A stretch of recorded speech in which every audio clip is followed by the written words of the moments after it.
Good evening and welcome to another episode of Into the Pit.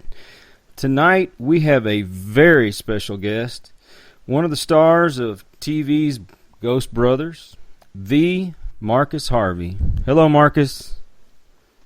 What's going on? I think you messed that up. You're supposed to say the sex symbol of Ghost Brothers first off, and then that's how you, yes. You know what? Well, you'll just have to come back on another time. I'll make sure I'll get it right. Now, if you are a follower of the show, then you know that Marcus is not only a paranormal investigator, but a very skilled barber as well. I'm also a client, sort of like, oh man, my head fell out again. I'm still here though, guy. No problem. So, let's give him a very warm welcome. And Marcus, I want to start off and ask you, what is it that makes Mr. Harvey tick? Or in other words, what is your motivation? Oh man, as you can hear in the background, this little girl screaming in the back, Nova, my wife Christina, my son Kingsley, those are truly my inspirations and motivations to like really make sure that I'm doing something productive with my time, because they're really cute. So with them being really cute, I don't like to like not be around them a lot. You understand? I understand that very much. Unfortunately, I'm about 4 hours away from my grandkids, and I miss them a lot. Oh man. So yeah, just the love of the love for my family, my parents. Trying to make sure that I'm always doing right by them, and then just trying to be an inspiration, I guess, in a sense. I'd much rather be somebody who's doing something than someone not. So I think that's what my motivation is. No, that's wonderful, because one of the things I wanted to mention later on, but since you brought it up, is that you've always been such a positive person, or that's the way you portray yourself.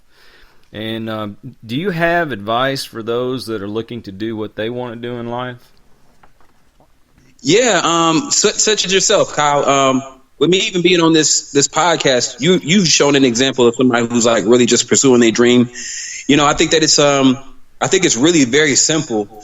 I mean, life is going to go by regardless. You're only literally going to live one life. There's no rehearsal for this. This is not going to be a second do over.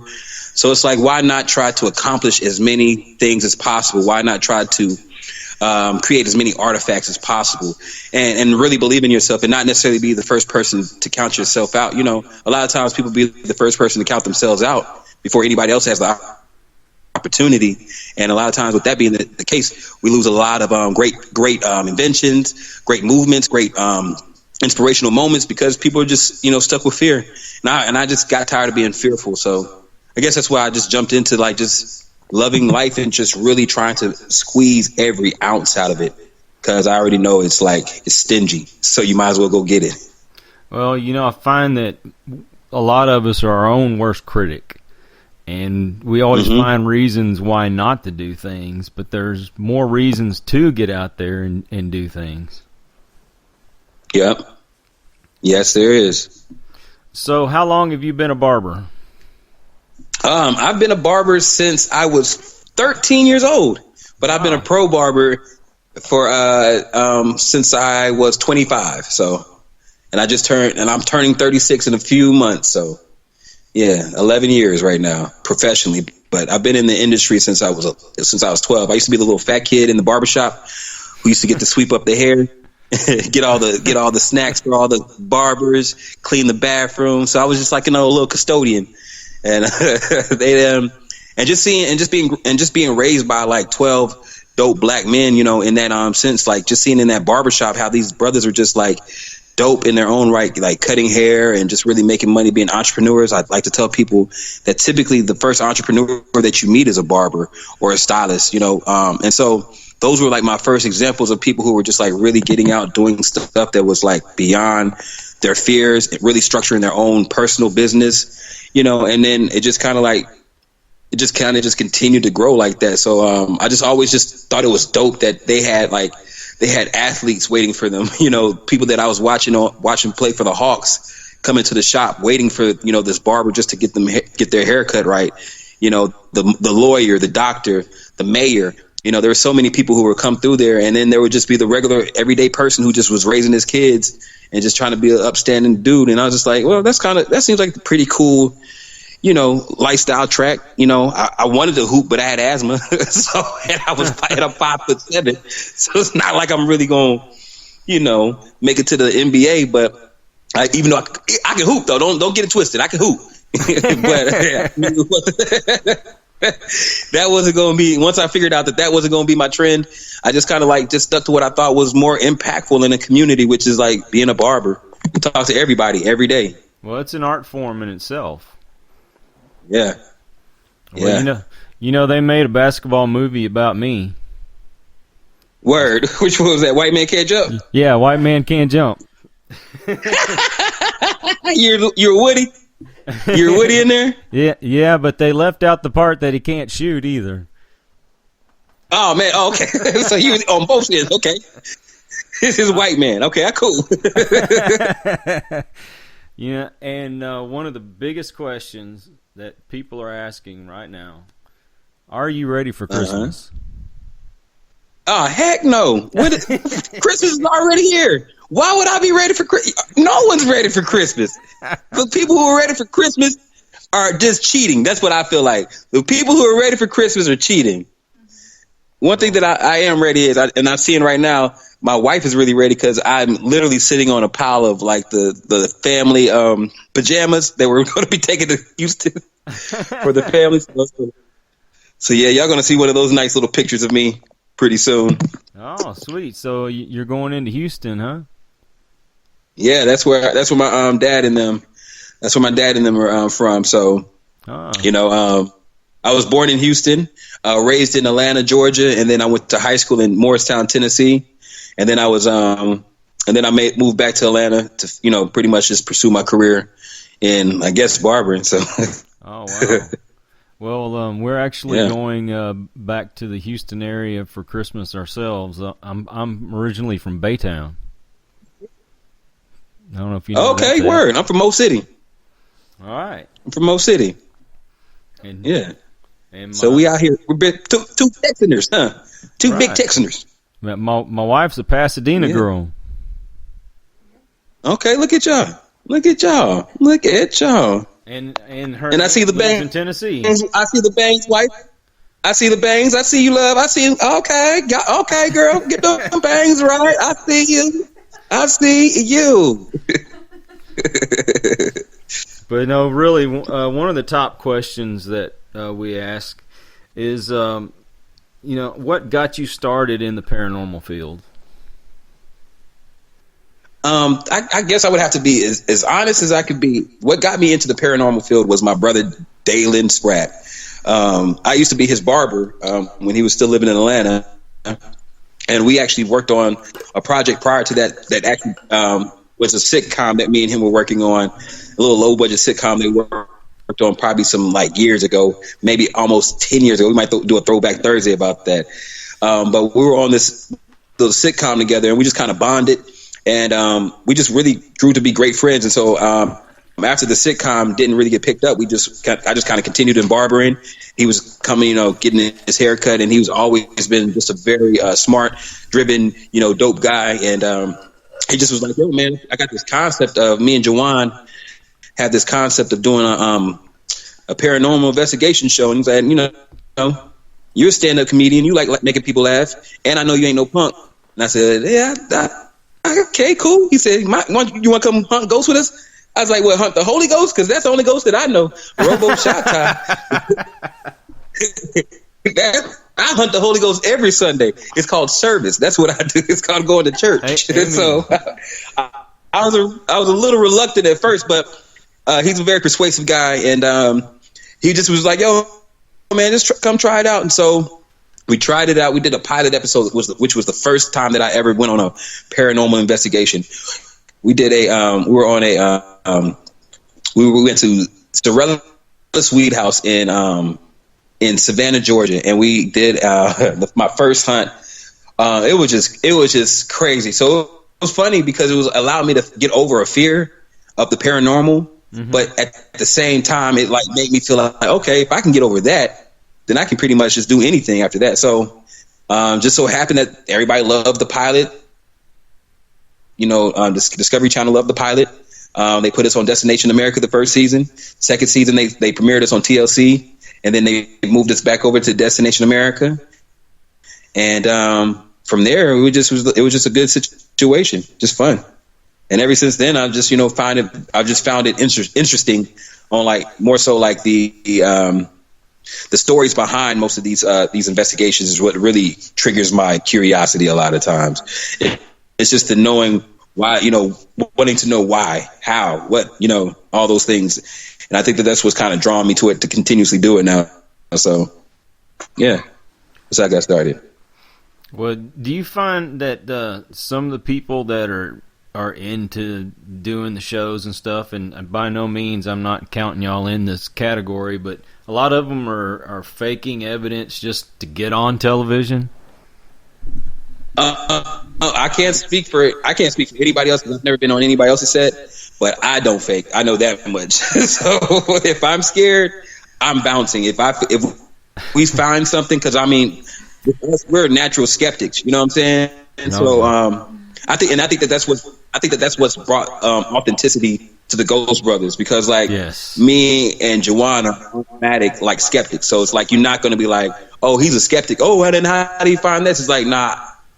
You'll see it on my face, me saying, nah, that didn't just really happen. That couldn't have just happened. You know what I'm saying? So, and then the other thing is with us, like, I don't think that we really, we didn't, it's funny because we never go into a situation looking for evidence. We look for the truth.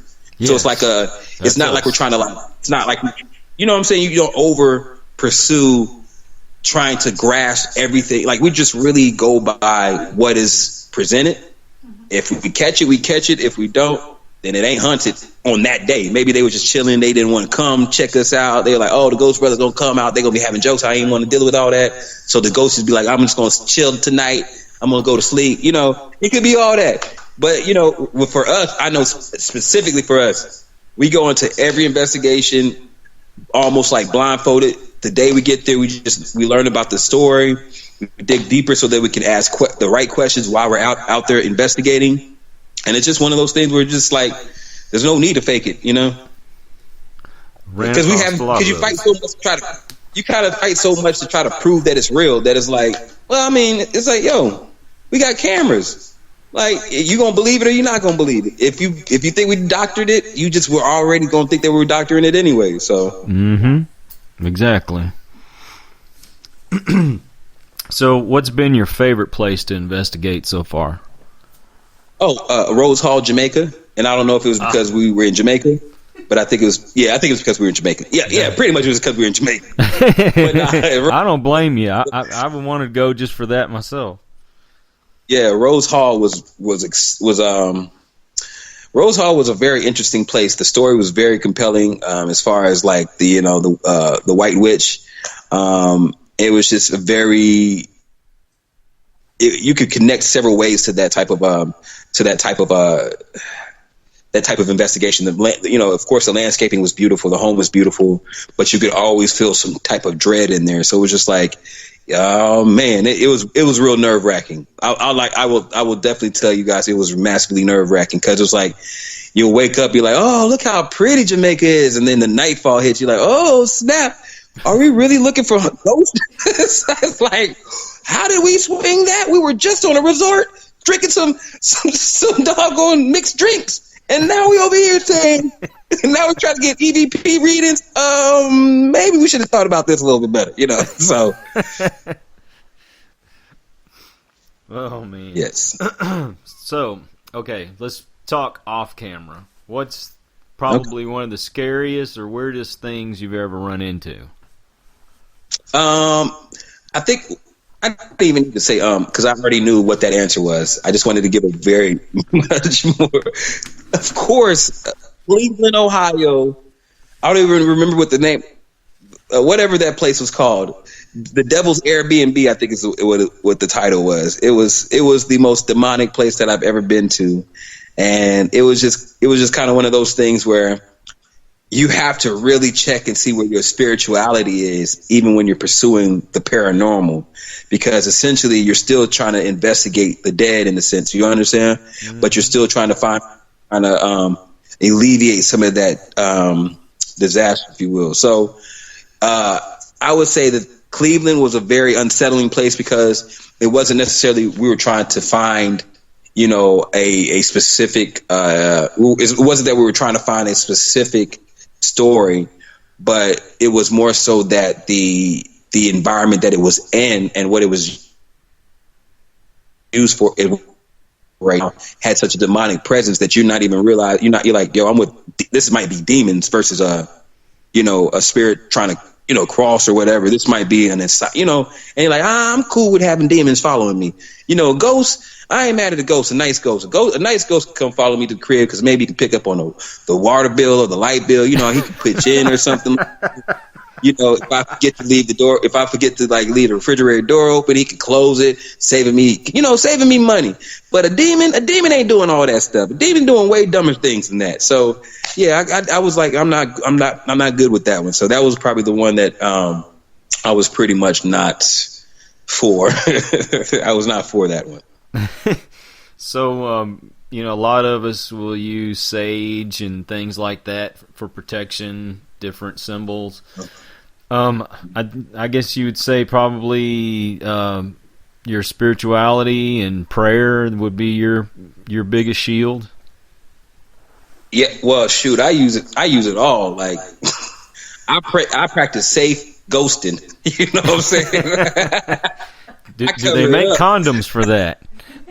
I know. That's what I keep faded Trojan is what they might call it. I don't know. You know what it is. So I wrap it up, man. I wrap it up in prayer, wrap it up in holy water, wrap it up in, I'll get a cinnamon stick, have that in my pocket, sage, bug spray, anything needed and necessary to keep any spirits from not, you know, following me. I will definitely apply it, you know, because like I said, I'm just there to investigate more so. I'm not there to crack the case all the time. I'm just there to, okay, something's here. It's here, guys. I'll see y'all later. And that's how I kind of like to go about mine. Do y'all like to pull a lot of practical jokes on each other while you're on an investigation? Well, okay, I'll say it like this. Brothers, I'm just going to be honest. I'm going to give y'all some code and some culture. Brothers don't play that practical stuff on each other. Black dudes don't play with practical jokes. We too serious. We getting shot out here sometimes. So cats don't even have no little sense of humor like that. You know what I'm saying? Like, we get pulled over by these kinds of stuff. So long story short, nah, we don't be doing that because one, we are already like, yo, one step away from quitting every week. I'm one bad moment. And y'all were like, on the last episode of Marcus Harvey, Ghost Brothers, you know, it's going to be like that. So we don't play them practical jokes. Well, actually we do, because I did feel a practical joke on Jawan, you know, putting a little dog. But that's because they tried me first. So we only do stuff necessary after we've kind of found as much of the evidence as we need. You know, we'll kind of start, you know, joshing with each other a little bit. But that's after that. And I think that because of our chemistry already, like, we know each other's humor, so I think we have more fun jabbing at each other humorly wise than seeing somebody react with like a, man, stop playing. You know, we much rather like jab somebody for the reaction of something really happening, or, you know what I'm saying, or like the stupidity of a tactic that we might try to do to get the this entity or whatever to kind of do its thing. You know what I'm saying? So that's where we just kind of lay it. Okay, my wife is anxious to know if Jalen's going to take his shirt off again this next season. Well, I'm glad that Jalen is a combination of Jalen and Jawan and Dalen. So, yes, both of them will. Yes, that's what we might as well call Dalen and Jawan. Jalen. I'm sorry. My bad. No, it's all good. When people get that mixed up all the time because it's like the name just off back to a name like that. So long story short, but I'm pretty sure they both are in the gym right now saying that they're swearing to God that they're going to unleash the shirts for no reason. So I mean, I don't know. Maybe the next season might be them competing against one another to take the shirt off and stuff. If I take my shirt off, it's over. Looking forward to that. You know. if I take my shirt, I'm gonna be honest. It's the best of both worlds. You know, I got titties too, so you know they gonna.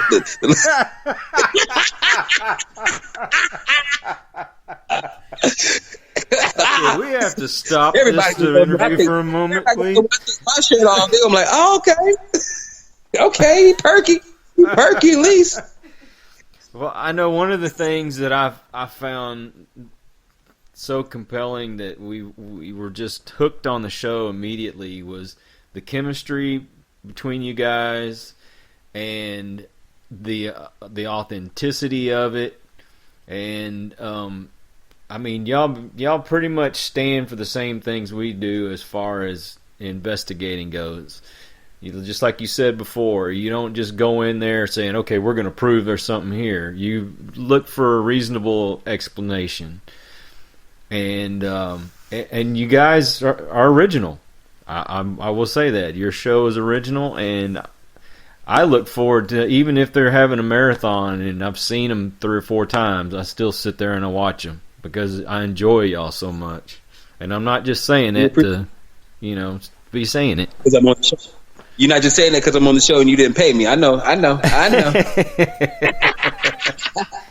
Nah, man, we appreciate that. We really do. I mean, we enjoy the show. Like, we love the show. And even when, to this day, when those marathons do run, like I sometimes find myself watching them like, oh, snap, that was funny. That was super funny. And it's like cool that like some of these jokes are still lasting. Like now it's almost 2 years or a year and a half now. So it's like it didn't lose it. Like with something being authentic and something being genuine, like it never is dated. You understand? You feel me? It's like it's always one of those things where it's just like it feels like it's supposed to continue to be this way. So I think, like you said, that's why people really rock with our show, because we're not gonna waste your time or your viewing time, because everybody's watching something.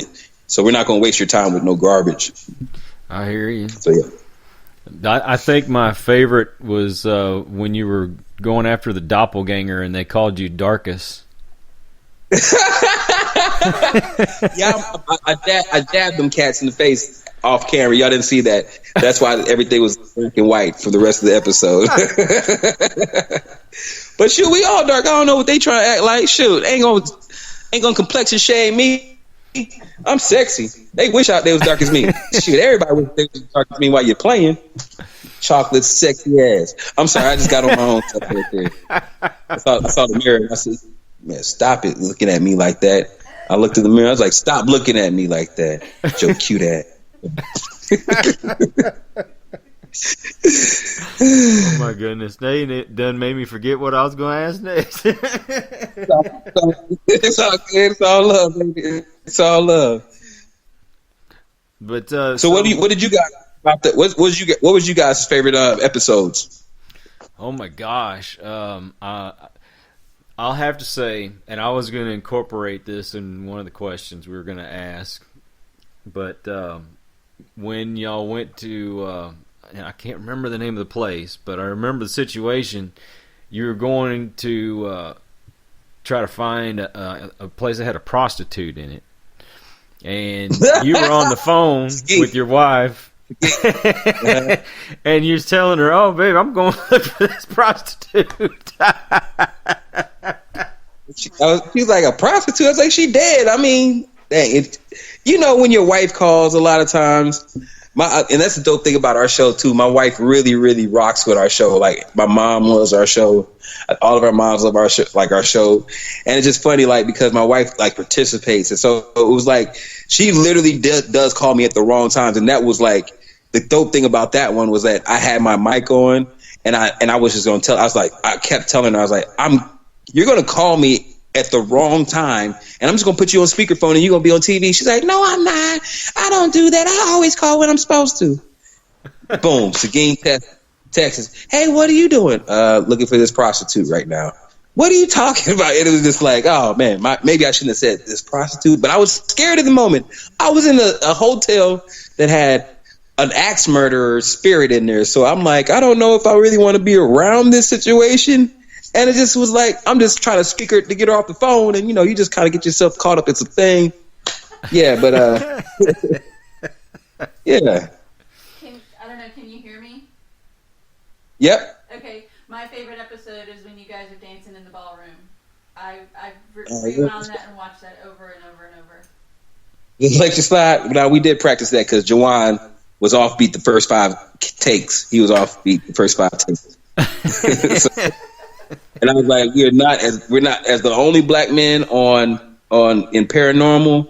We will not mess up the traditional electric slide. We will not be known as those guys. Pulled by nobody. So yeah, we had to do that one over a couple of times. But besides that, it was cool. It was cool. Nothing else had. We never did anything else over and over again. Yeah, if we missed it, we missed it. It was practiced at all. It looked awesome. I loved it. Yeah. Well, my question is, where did you come up with these taglines? You gonna pop the trunk on these ghosts and? Okay, pop the trunk on these ghosts is massively easy. Pop the trunk has been a statement that's been said in our community for a long time. Meaning, like there's a weapon in my trunk. Kevin Hart made the line very famous on one of his stand up specials, and I was like, "Yo, we might as well we got like the only thing we got in defense is in this trunk," and it just so happened to be all of our equipment was in the trunk. So I was like, "We might as well pop the trunk on these ghosts because it's a pun." So that's what I guess. Straight ghosting. I mean, when you have swag, you're just gonna add. You're gonna add your type of dialect to whatever new industry that you're in. So, we knew what we were doing. So we was like, we straight ghosting out here. And so that one, really popped on. And then, I guess, what was a that might have kind of like caught on a little bit. You're like, ghosted out. Oh, that's just because I'm a weird singer and I just like singing sometimes. So I did it one time because it was like, I was really excited that we were about to leave this joint. And I just had I had the pack on still, and it was like, Ghost Brothers, go. And I just sang it. And then randomly I watched the episode and they had put it in there. I was like, oh, snap. And then they just made sure that it was always in there after that. So that was kind of cool. And then STD, sexually transmitted disease, was a joke that I came up with while I was there. And I was like, yo, you should say that. You should say that, Dalen. And so Dana came up and was like, yo, man. These sexually these STDs, so spiritually transmitted diseases out here. You gotta keep it safe. Like I said, you got a straight ghost. You gotta keep it wrapped up, baby. Ghost Trojans. Yep. I love it. So, can you talk about anything that's coming up, and when are we gonna expect to see y'all? Well, we do have some live events coming up pretty soon. We definitely have one the weekend of February 9th, with the Tennessee Rape Chasers, actually. So it's going to be a collabo. So I'm about to start dropping that pretty soon so that people can come out. It's going to be another competition that we did like last time. We did at, I think it was a Dragon Con or a different event that we did together with the Tennessee Rape Chasers. And it was just cool. So they rock with us. We rock with them. It's just like, we were able to have fun with them. They're able to have fun with us. So I think that's going to be one that's coming up. We're always working with Amy, with Amy and them, and just, kicking it with them on the Strings Escapes. And hopefully, prayerfully, you might see some Ghost Brothers 2019. You might, I don't know. We're seeing what's happening. If we got to film it ourselves, on our cell phones, like then we might have to do that. So, but we're always going to we're definitely going to have a lot of events this year as far as live, because I think we with the show, we just always like to let people feel what we feel when we go out and do our investigations, because I think that we give, like you said, that authenticity. We always want to prove people that, yo, this ain't no make believe. This is what we really do. We really have a good time when we do it. We really make sure that, we're respectful of whatever spirit is in there, and we just keep our thing, keep it really pushing forward. Yeah. Well, one of the things that I think disappoints some of the people that follow us on Facebook and Instagram is we don't have a whole lot of our evidence on there, because if we have any doubt, we're not going to put it on there. And and I am harder on myself about the evidence than some of the other people in the group. But I just feel like I'm not going to shortchange people, and if I lose followers and people get disinterested, I'm sorry. It's going to have to be the real thing, or I'm not going to show it. Mm-hmm. So, I find it hard to believe that every one of these other shows that I watch has tons and tons and tons of evidence. And I mean, how many have you been on that you'll sit there for hour and hour and hour and hour and nothing happens? Yeah, well, with us, we have we typically investigate for 2 days, right? Typically with our locations. So, like we show us I think what makes us cool, or what makes it cool for us, is that why we don't have to get evidence, but we just get it, is because we're not necessarily required to show it. We're all, like I said before, we're just going in there skeptical, and we know that just the way that we're approaching to make sure that we're doing our checks and balances for evidence is just as entertaining as you finding evidence. Sometimes it's like, yo, that's a creative move that you guys did. Yo, that's a creative mentality or type of trigger object, or you guys are using this new technology, you're using that new technology, or you're using this ancient technology, or using, your own DIY type issues. You know what I'm saying? So I think that's what we kind of focus on more so than anything. It's just like trying to find creative ways to make sure that we can get evidence versus like just doing the typical ways to find evidence. Hey, one of our followers is asking a question. He said, what part of Atlanta did you grow up in? Oh, Gwinnett County. Gwinnett County. Shouts out to Gwinnett. I went to Lilburn Middle School, went to Meadow Creek High School for a semester, and then I moved to Tennessee, Morristown, Tennessee, where everybody talks like this. Hey, Marcus. Hey, Harvey. Yeah, so I lived in Nashville for about 2 years, and I couldn't believe I'm from Texas, and Texans always get the flack, for all the accents. Oh, talking like this. I don't find very Tennessee many people in Texas that talk that way. They don't talk slow in Texas. They talk very sharp, precise. I'm oil man. Go Cowboys. Have you ever investigated any interesting places in Atlanta? How about them? Say that again? I said, have you investigated any interesting places in Atlanta? We have in Washington, Georgia, and this year we are doing a lot more. Some of the locations that were very interesting that have been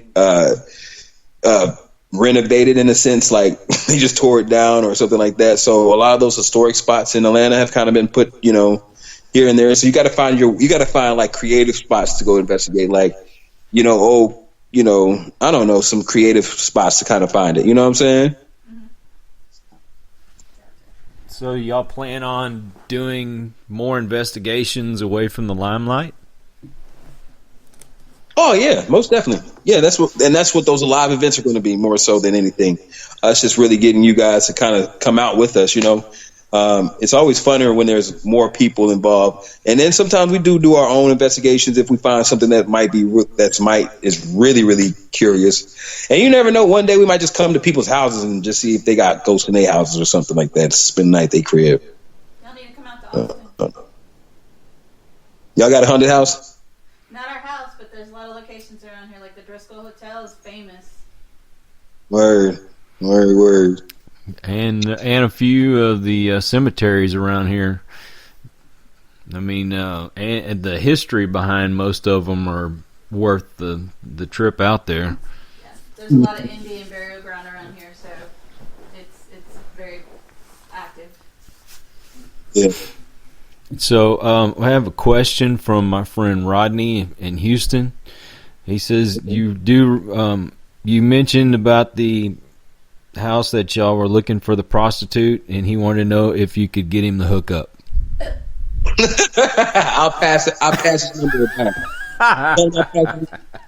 Tell him I pass her number. You know what I'm saying to him, and maybe they can get, him and his friends can get with their friends, and they can all be friends. If that's all right with them.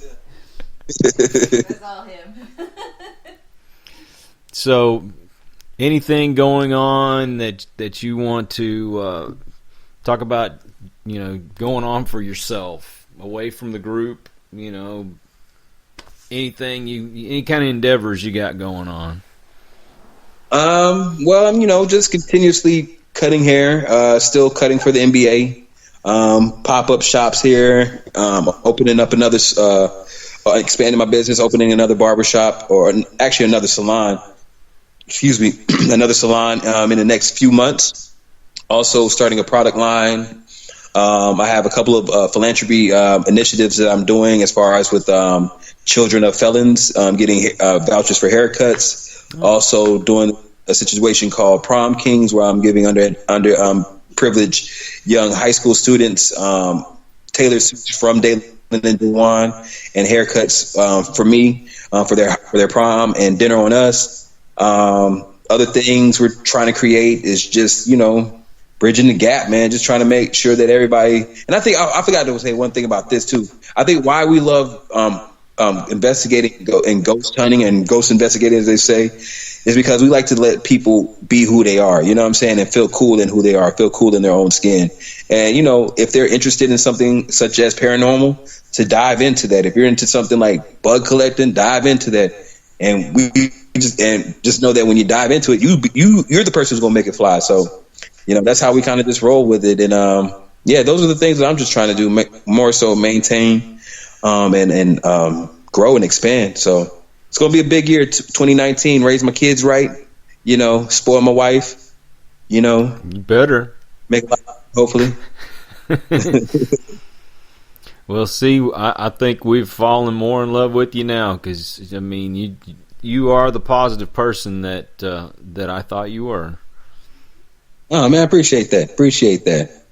How many locations Appreciate do you have right now? We have one in East Point, Georgia, but like I said, I'm actually literally I have 12 spaces that I'm looking at right now in my phone. So we're looking to expand within the next 5 years to having maybe 10 shops across the country. So I'm building it to a franchise type of situation and structure now. So got a pretty good team around me who are helping me, get all my visions out, and who are just really executing around me. And we're just kind of moving forward like that. So you need to bring a shop out to Austin. You got all those football players from the UT and A&M and all that. I love Austin. I'm actually going to be doing a pop-up for South by Southwest during South by Southwest. Oh, no kidding. Yeah. Well, let us know. Yeah, I'm cultured, baby. I'm all over the place, baby. Man, we'll take you out to dinner, or we'll cook one for you. How's that? Sounds like a plan. Slap. Yeah, I haven't got to go to Southwest yet. We just moved here from Houston almost a year ago now, and anyway, my wife lived here before, and before we met, but that's a story for another time. But I'm with you. I love it here in Austin. And I know you put a shop here, the kids would go crazy. Oh yeah, they're going crazy. I already know. Yep, it's college town, so it's a perfect place. Yeah. Well, guys, I got to get to a stage tonight. I might be jumping on stage tonight, so I got to get the call. The call time is at 9:10, so I got to make sure I'm on that sign up list, so I can get my work on. Well, man, I tell you what, I surely appreciate your time. You don't know what this means to us, and I hope we're able to keep in contact. Yeah. So, let's don't just make this a radio thing. Let's, stay in touch. Yes, sir.